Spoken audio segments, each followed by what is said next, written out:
That tradition feels so alive. Summer rhythms flame with a thrive. Go, go, go, oh, shine alive. In the summer sun, we're a summer loving crowd. Talking Brazil ball. Hello, everybody, and welcome back finally to Talking Brazil Ball, the podcast all about Brazilian football. We're back after about a 3-week break. We've been twiddling our thumbs as the Club World Cup continues, and finally, the Brazilian football is back. And there's been plenty of games going on over the last kind of week or so. So I'm joined as ever, George. Well, by George. It's been, we were out of practice last time. I think we did it. We did one kind of in the middle of the Club World Cup, and we're even more out of practice now. And you've gone and had a bit of a drastic haircut, haven't you, George? So welcome along to the pod. How are you doing, and what was your thinking behind a haircut for the first time in probably about 7 years? Yeah, come on by, James. Hello to everybody listening. Like I said, James, it's been a little while since we did the last one, and we are a bit out of practice, aren't we? Because we did one, then the Club World Cup was going, and then it's been a little bit messy with the fixture list. Is a real mess, isn't it? In Serie A at the moment, there's all sorts of games going on and everything like that. The weather has turned; it's pouring down here as well, so very much away from the Brazilian kind of feel. But yeah, I mean, you talk about the haircut for anybody watching on YouTube. Yeah, it's still long on top with a man bun, but it's short and back and sides. I think a bit of a change. The weather was warm, so I was getting a bit it feels a bit strange, James, to keep going like that and think, oh, there's no hair there, but yeah, it's nice. It's good to have a change and, a little beard trim up as well. So, it looks good. I mean, I think we were, talking about just before we were talking about Leeds, weren't we? And Jack Harrison. And I think a couple of people have said, oh, what about looking a bit like Jackie Boy Harrison there? But similar kind of cut to him, if anybody knows him and his when he had his long hair days. Yeah, not a popular haircut perhaps at the minute in Leeds, as we said, off air there. But yeah, you do. I was going to mention that, and for some reason I didn't. But yeah, you are right. It looks good. But yeah, I mean, the more important stuff is of course the Brazilian football. There has been a lot going on, as I mentioned. There's been a whole raft of games really since the action came back. So thank you everybody if you are tuning in, and again thank you for your patience. I know it's been maybe anybody who was wanting to listen was probably disappointed, but we are back, and hopefully once a fixture schedule starts to iron out again, we'll be back as usual from now on. But in the meantime, George, why don't you just run down those last, I think, kind of 1.5 rounds of fixtures, hasn't there, since the kind of Club World Cup all ended? Yeah, it's been loads and loads, James, seems to be gone on, but I will try and do my best to get them all in since we last spoke. So what was round? I don't know what round it was, but the 12th of 13 was it? The 12th of July. Flamengo 2, Sao Paulo 0. Inter 1, last injury time winner against Vitória 1-0. Vasco 0, Fogo 2. Bahia 2, Galo 1. Corinthians 1, RB Bragantino 2. And then Monday the 14th of July, Cruzeiro 4, Grêmio 0. Sorry, Grêmio 1. Fortaleza 0, Ceará 1. And then Juventude 2, Sport Recife 0. And then there were games on Thursday the 17th of July, James. Big win for Santos, big moment for Neymar. He got the only goal in a 1-0 win over Flamengo. Fantastic result. Fogo 0, Vitória 0. RB Bragantino 2, Sao Paulo 2. Fluminense 0, Cruzeiro 2. And that brings us up to date with games on as we're recording this evening, James. You did miss just 2 more actually on the Wednesday. There was I don't know if it was. Yes, I did. Corinthians 1, Red Bull Bragantino 2, and Mirassol were playing. Ceará 0, Corinthians 1, and then Palmeiras 1, Mirassol 1, wasn't it? So yeah, those were the 2 I missed. But yeah, you can forgive me, James, because it is a bit messy and a bit bitty at the moment with those results. Yeah, we're into round 15 now, but as well as, fixtures being all over the place. Some teams have played more than others, which kind of adds to the chaotic feeling. But hey, that's the Brazilian row, isn't it? We've only been following it for just over a year, and that's a calm kind of a situation when it comes to Brazil. So, teams have nearly played the same, but there are some still haven't played 12, some have played 14, and yeah, it is all a bit messy. But anyway, there has been more mess in the kind of the managerial kind of merry-go-round, George, and we're not going to do a normal show today just because of that kind of difficulty of trying to make sense of that kind of fixture list initially. So instead, we're just going to look at the kind of what's changed since we've been away, and also what's coming next. So what's changed is there's been 4 managerial changes from what we can tell initially. That can change quickly. But you were just bringing me up to speed on that. I did know a couple of them, but yeah, let's go one by one. So perhaps, I don't know chronologically, but we'll go in terms of the biggest news. I think the biggest news was probably that Botafogo sacked Renato Paiva immediately after the Club World Cup, which was a bit of a shame. I think he turned things around. He looked like he was doing all right, but ultimately he lost his job, with Fogo in a decent position really in the league, and also they did okay in the Club World Cup too. But Paiva went, George, and he was replaced by a man I think you were very sceptical about this appointment, Davide Ancelotti, of course, a man with a very famous surname, especially in Brazil at the moment.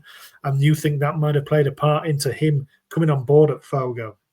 I think it did, James, to be quite honest. And I don't know your thoughts on this, but I'll share mine. And obviously, Carlo, his dad, and he follows his dad around. He's his second-hand man, isn't he? Basically, wherever he's been for a long number, for a few years, he's been his number 2. And for me, he was his number 2 at the Brazilian national side, wasn't he? As obviously, Carlo is the Brazilian national team manager. He followed him again. And for me, this just really. It just seems to me a little bit something off about it, to be fair. It's his first full appointment, his first ever managerial appointment, his first ever managerial job. Seems like quite a high-profile club to take this on board, really. I know they're not in the best of shape this time, but they did win the Copa Libertadores and the Brasileirão last season. So for me, just something not quite right. They're both in Brazil, obviously. Carlo and David are in Brazil, and it's just like, for me, the chairman of Fogo's a little bit of a wheeler and dealer. He strikes me as a bit of somebody to perhaps not do the things correctly, and he might do, but that just seems to be my sort of thought process of, Textor really doesn't seem to be the man to really do things by the book. And I don't know, for me, whether he's said to Carlo Ancelotti, look, we'll give us a bit of money, we'll give, your lad a job. And then, because I was trying to think, well, Leon are in a bit of trouble, aren't they? And I was thinking, is he going to pass that money on to there and try and balance it off at Leon by, taking some kind of money off from Carlo Ancelotti to give his son a first managerial position? I don't know. I mean, that's quite convoluted, isn't it? But I don't think it's out the realms of possibility, to be honest. I think it only is. I think Texas stepped away from Leon for the time being. He's not on the board of directors anymore. So I don't know. I think you got your tinfoil hat on there on top of the old man bun. I think Ancelotti was looking for a job for a while. I know he's turned other jobs down, to be fair, and maybe there certainly is something to do with his dad being in Brazil. Obviously, he wouldn't have probably just gone to Fogo out of kind of blue, but I don't think that necessarily means there's anything underhand going on. I think it maybe just we know how much Fogo struggled to find a manager. How many options they had to go down the list, and that would suggest that those options are still probably not available. So, they've probably looked and thought, why not give him a go? He's a young up and coming manager. We can get maybe a little bit of time out of him. Who knows? He's obviously learned from a really, really top manager, got great contacts in the game and what have you. So, Yeah, I don't know. We'll have to wait and see how it is, really. I mean, he started okay. They beat Vasco 2-0 in the first game. They drew 0-0 a couple of days back with Vitoria, which wasn't a great result, to be fair. So we'll have to wait and see, I think. But on the face of things, I think it is a bit of a strange appointment. There's no question about that. Probably the second biggest one, George, I want to just rattle through them a little bit quicker, is Sao Paulo finally got rid of Zubeldia, who obviously we both enjoyed last year.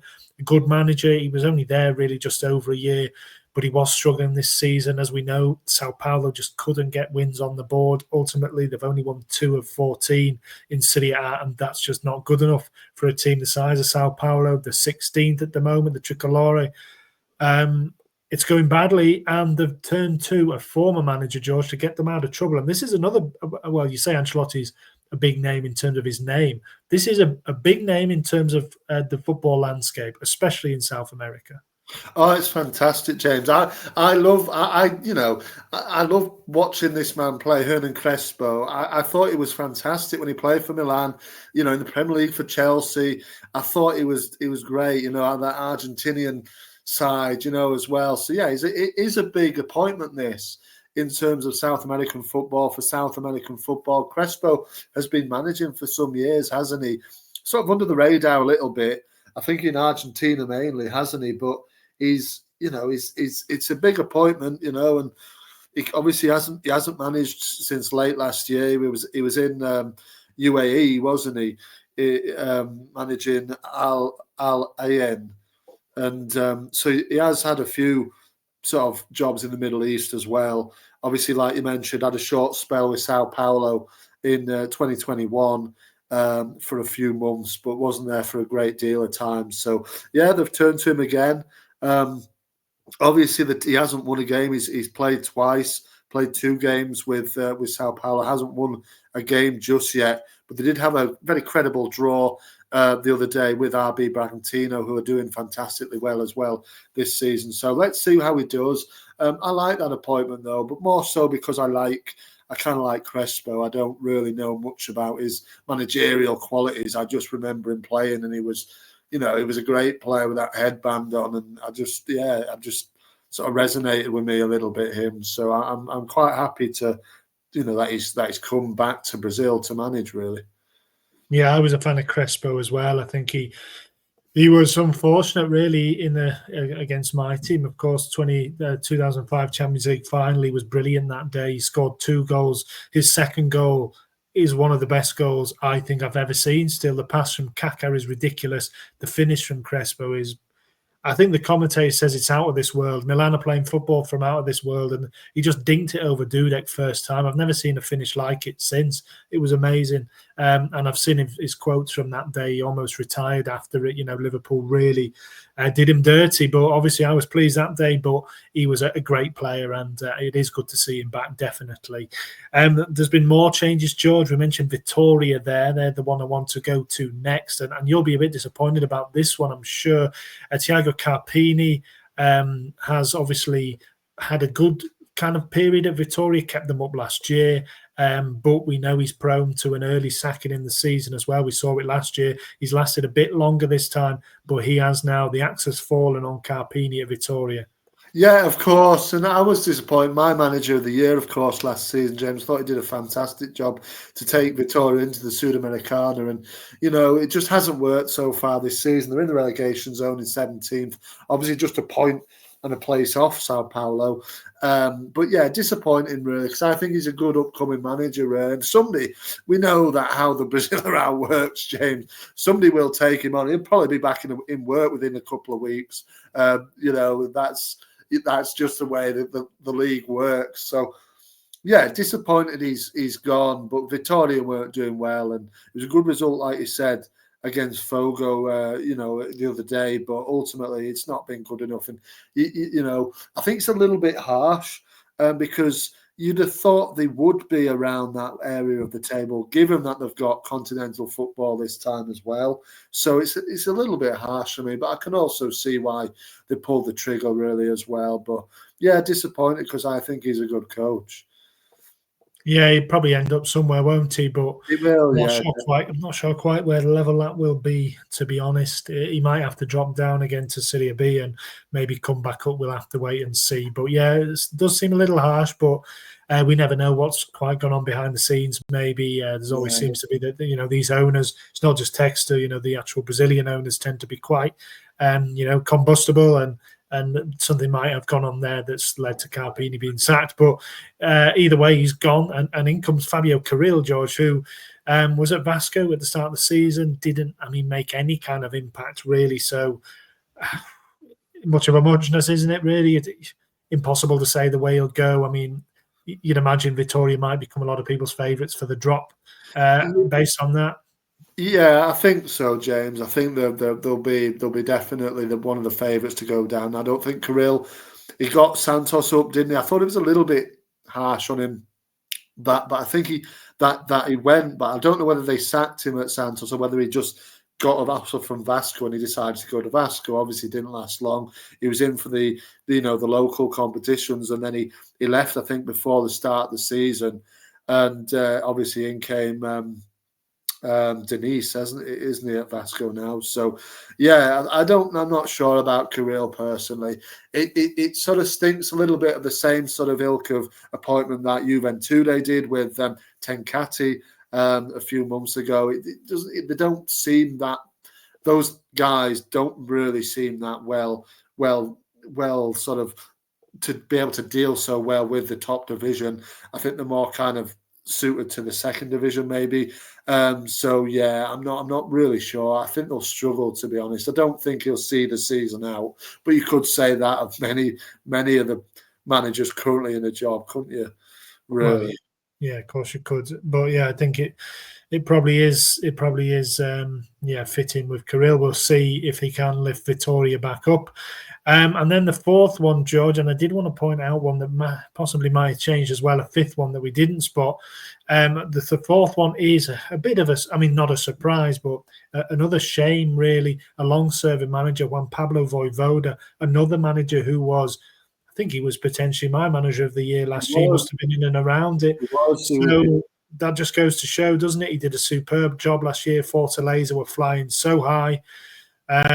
They did lose the Fortaleza derby with Ceará at home, and it does seem that I don't know whether that was the kind of the tipping point, but he was in charge for that, wasn't he? So he has since been sacked. They are second bottom of the table. And yeah, it was only a matter of time. It will have been a difficult decision, I'm sure, because he was there for some time. Obviously, the fans will have loved him, although I'm sure that hadn't been evident towards the end of his time there. But either way, I'm sure they can look back now and say he did do a great job. But George, he's gone in, and the man we've just mentioned, who has managed to get himself early onto the merry-go-round of Brazilian football manager, is Renato Paiva. So Foga was his first job in Brazil, and he got sacked from that after just a few months, and he's already back in another one. So he's in Fortaleza now. So your reaction to both Voivoda's sacking and the decision to get Paiva in? Yeah, I think first off with Voivoda, James. Yeah, you said he was your manager of the year. He was probably close to being mine. He did such a great job. I think they finished in the end. They finished fourth. It was just it was amazing really the job he did over the time he was there. And yeah, it wouldn't have been an easy decision for them. But the tipping point was the defeat. The Castelao, isn't it? The stadium against local rival Ceará. Ceará doing really well. Obviously, Fortaleza not doing so well, and yeah, that was a tipping point for him. I think I remember saying, James, a few weeks ago that I think that could be, if he does lose that might be the end of him, and it obviously was.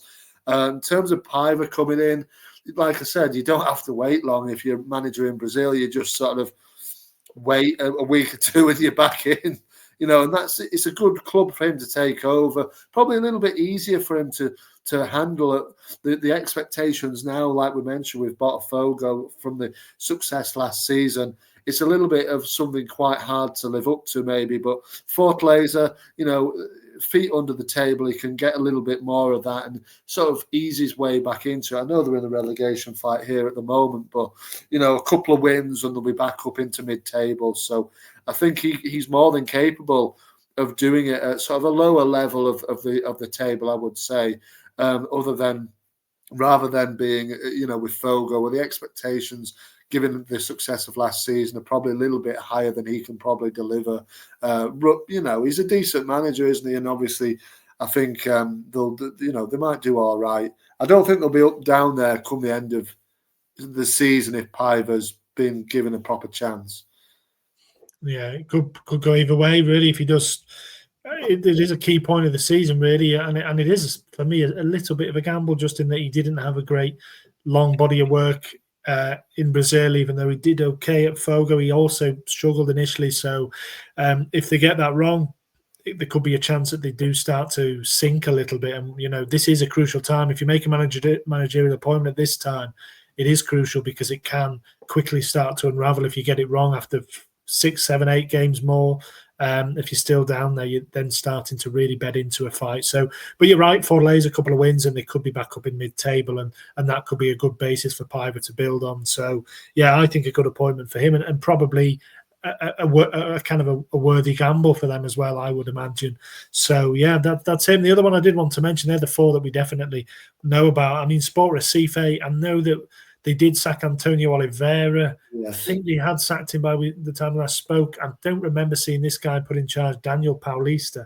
So yeah, we spoke about him. We spoke about him last time. Yeah. Oh, there you go. Then fair enough. So you were right. Only 4 changes.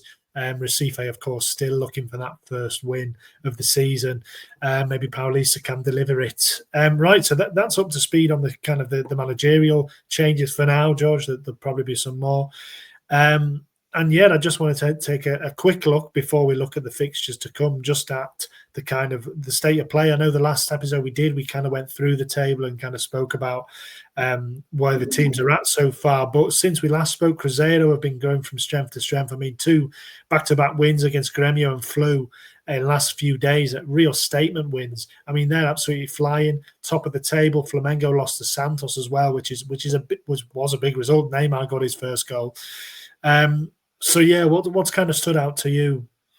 It's Cruzeiro, James, unbeaten in 9 league games. It's absolutely incredible. Hardim, he won our manager of the month for June, didn't he? And I think he'll probably, if he goes again, I know there hasn't been that many games really, but he'll probably win it again for July. They're just doing an amazing job. And like I said, statement wins. Jorge, Caio Jorge is absolutely banging them in. Another goal against Flu the other day. That's 4 in 2 games, and he's just absolutely. They're just taking it by the scruff of the neck and said, "We're I know we weren't maybe favourites at the start, but we're just going to do it and see where we're going." And really, really impressed with them. There's been some really big wins, including wins over Palmeiras and Flamengo this season as well. So they're beating the teams in and around them as well. And they're very much dark horses for the title. But also, I think what has stood out as well is actually all of bar Flamengo, all of the top 4.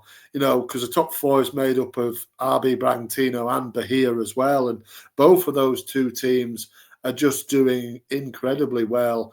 And I'm a big fan of Rogério Ceni, as you know, and it's great to see him doing well as well. And although they did beat my team, in the last outing in the league, unfortunately for Galo, but there you go. It's just nice to see a few more teams in and around the top 4, really, other than your usual kind of suspects. Yeah, I agree, and it's nice to see them maintaining that run of form. And we did speak at the start of the season about Cruzeiro's business and the fact that they brought in a manager who had genuine success in Europe, and it's paid off so far. There's still a long season ahead, but yeah, I'm with you. I think Bahia are another club who are really worth mentioning too there, because they've just risen from nowhere and just kind of shot themselves up into the top 4 as well, doing brilliantly. I think on the flip side of that, Palmeiras need to kick on after this Club World Cup. They were in a position not too long ago, back-to-back games against Flamengo and Cruzeiro would put them miles clear at the top of the table. They lost them both. They're now in 5th, George. They drew against Mirassol. on their return from the Club World Cup. They've lost Estevan Willian now, of course. He is joining Chelsea.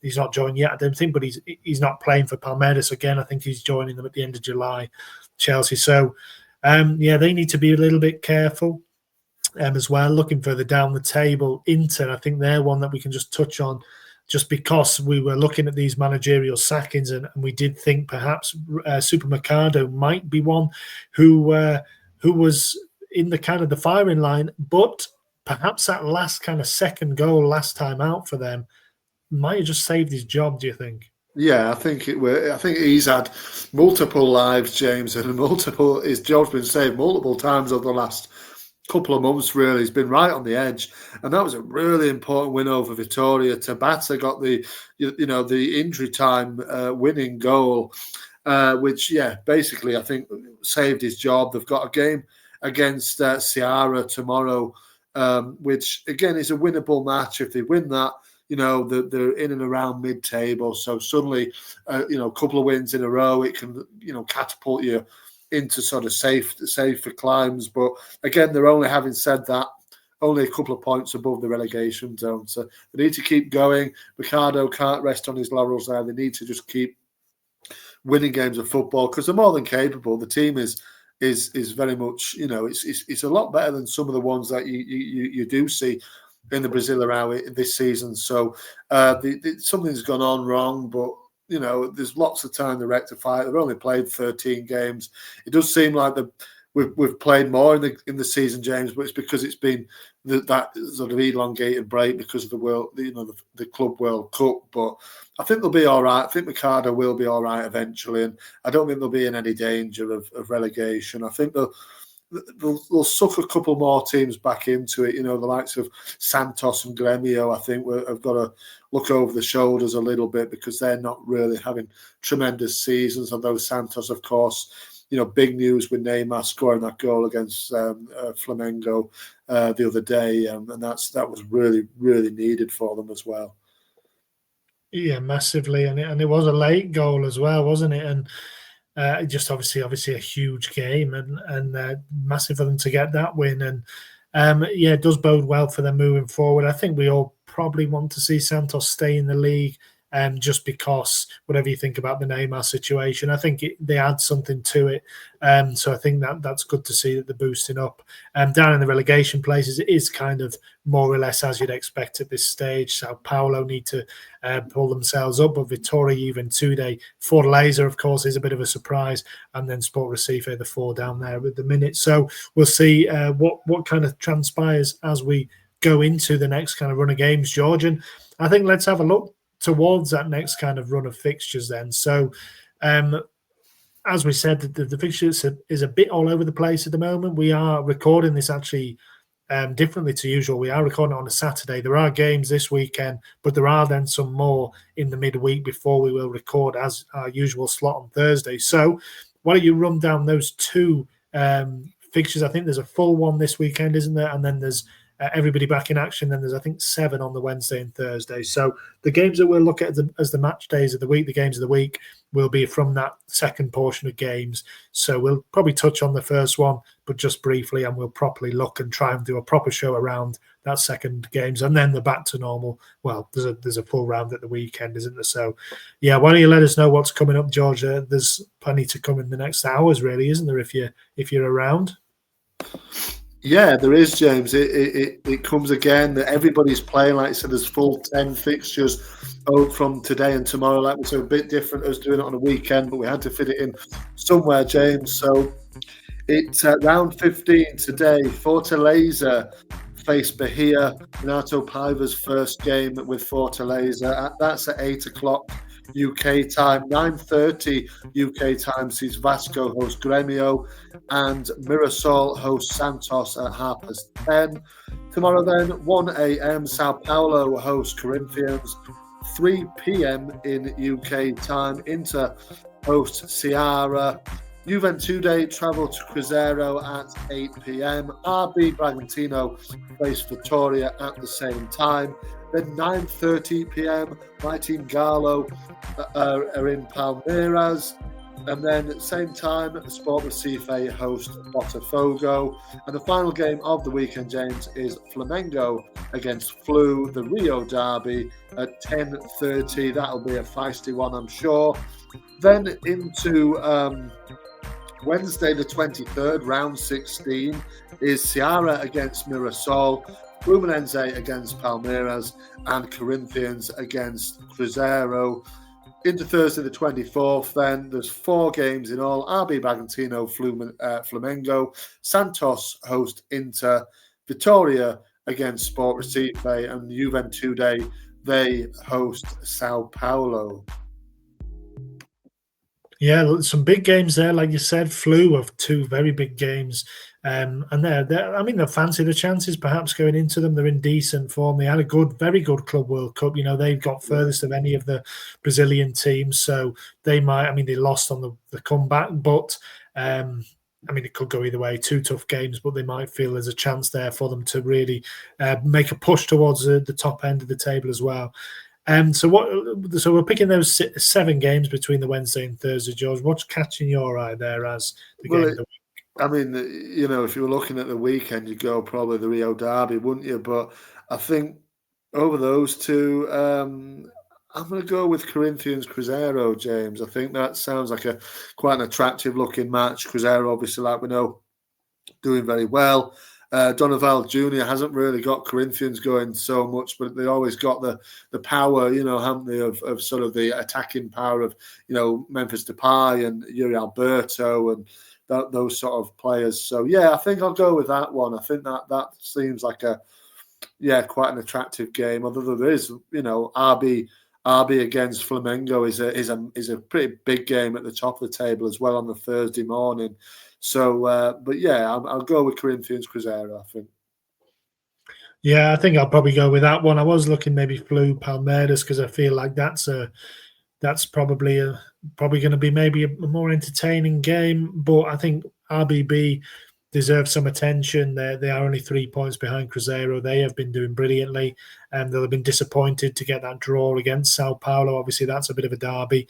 And then Flamengo are level on points with them, and with a massively better goal difference. It has to be said, it's crazy the difference in goal difference, but they've played a game less. So if they do lose that, they start to be kind of cut adrift from that top 2 a little bit. So important game. I think I'll go for that one.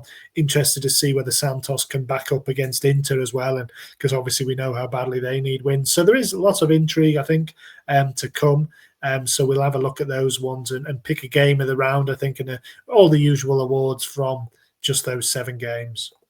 Yeah, that's it, James. We'll touch upon the weekend's results briefly and then look more into the 7 games. And then, like you said, the following week, it's kind of back to normal. We can get back into some kind of flow, what we were in before the break started. So, yeah, it'll be good to get back, good to get out the awards, have a look at the goals and everything like that. So, yeah, it's good to have it back, really, isn't it?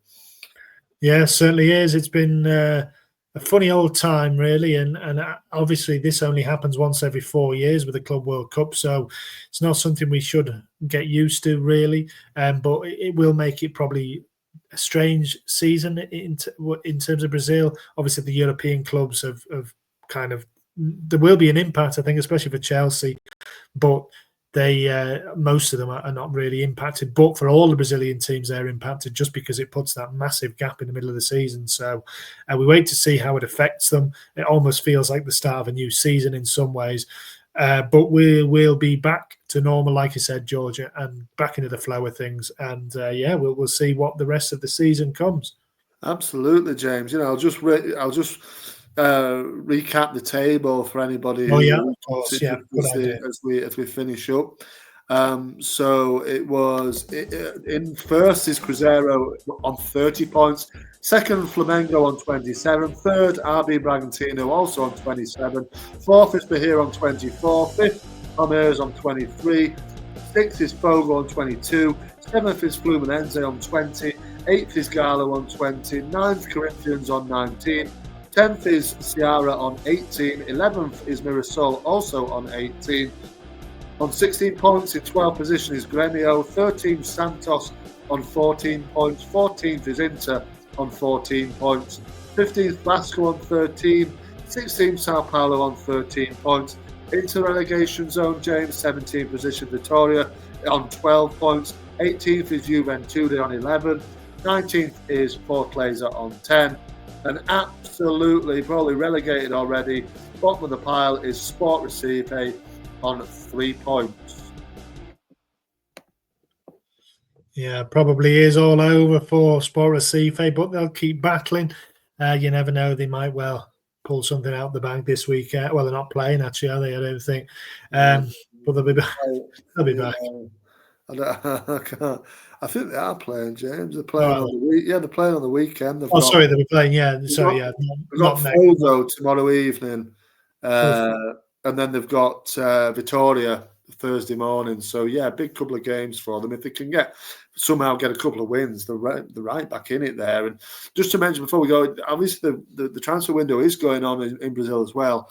And one that I do like is Cabral, who signed for Fogo and then got a goal on his debut. James, Arthur Cabral, good European experience with Benfica and Fiorentina as well.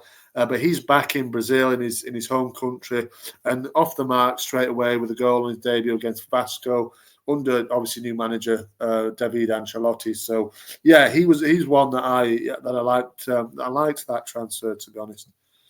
Yeah, he was at Basel as well, I think, wasn't he, for a bit? Did well in fits and starts, and they needed a player, obviously having sold Igor Jesus to Nottingham Forest. Of course, Fogo sold Cunha as well. I think Cuyabano is just about hung on, but maybe he will still go. We'll wait and see. But yeah, there's other new players to get involved with as well, and he's certainly one. I mean, James, just before we go, actually, as well, I don't know if it slipped your eyes, but Danilo of Forest has also come to Fogo. Yeah. That was yesterday, wasn't it? So maybe that was a little bit of relationship between the Igor Jesus deal. So Danilo, obviously, his compatriot, the Brazilian man as well. I like that transfer because he was also a very good signing for Forest. It didn't really work out sort of latterly for him, but coming from Palmeiras, didn't he? So back in Brazil, I like that transfer. Interested to see how he gets on. But the two of them, obviously, like you said, Cunha and Jesus, both made their way to Nottingham since we last spoke. Yeah, good play, Danilo. I think he had injuries. He really, Forest fans loved him that first season. I think the first 18 months he did really well. Last year he struggled a lot. But yeah, Copa Libertadores winner, I think, with Palmeiras. It was really highly rated there. So the big signing for Fogo, that's well worth pointing out. So Fogo doing some moves. I'm sure there's other ones as well that we've probably missed that have happened.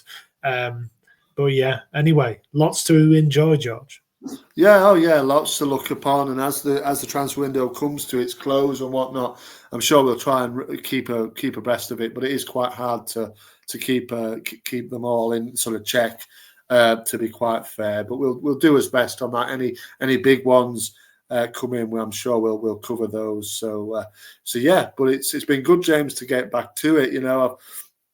I've missed doing it really. Obviously, you get out of the flow of things, and it's good to chat, Brazilian football again with you. And hopefully we'll have another long break for any sort of Club World Cup or whatever going forwards. We could just week to week, do what we usually do. So yeah, it's been good. Yeah, it has. Nice little taster back into it. Hopefully it sets the scene for everybody to enjoy the games this weekend and to get back into the flow of things from next week. Thanks for listening, everybody. And we're back and we're not going anywhere. So thank you again, and we'll see you all soon. Yes, see you soon, everybody. Adeuce. Enjoy the weekend.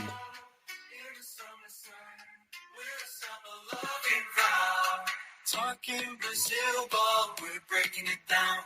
Bringing the passion from every town. Let the world